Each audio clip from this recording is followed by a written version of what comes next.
Hello everyone, welcome to Sanmarga classes. ಮುಂದಿನ ಪ್ರಶ್ನೆ ಅರ್ಥಶಾಸ್ತ್ರದ ಮೂಲ ಪರಿಕಲ್ಪನೆಗಳು ಎನ್ನುವಂತ ಚಾಪ್ಟರ್ ಇಂದ ಬೇಡಿಕೆ ರಾಷ್ಟ್ರದ ಪ್ರಗತಿಯ ಪ್ರತೀಕ ಸಮರ್ಥಿಸಿರಿ. ಬೇಡಿಕೆ ಅಂತಂದ್ರೆ ಏನ್ ಮಕ್ಳೇ?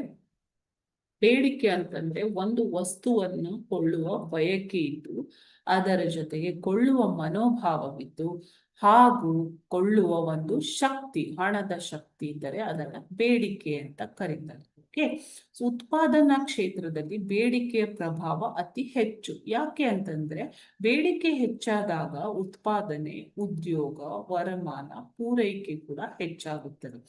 ಜನರ ಜೀವನ ಮಟ್ಟ ಸುಧಾರಣೆಯಾಗುತ್ತದೆ. ಸೊ ಇದರ ಜೊತೆಗೆ ರಾಷ್ಟ್ರದ ವರಮಾನ ಹೆಚ್ಚಾಗಿ ರಾಷ್ಟ್ರ ಪ್ರಗತಿಯ ಹಾದಿಯಲ್ಲಿ ಮುಂದುವರಿಯುತ್ತದೆ. ಅದೇ ಬೇಡಿಕೆ ಕಡಿಮೆ ಆದಲ್ಲಿ ಉತ್ಪಾದನೆ ಕಡಿಮೆ ಆಗುತ್ತದೆ, ಆದಾಯ ಕೂಡ ಕುಸಿತವನ್ನ ಕಾಣುತ್ತೆ. ಓಕೆನಾ?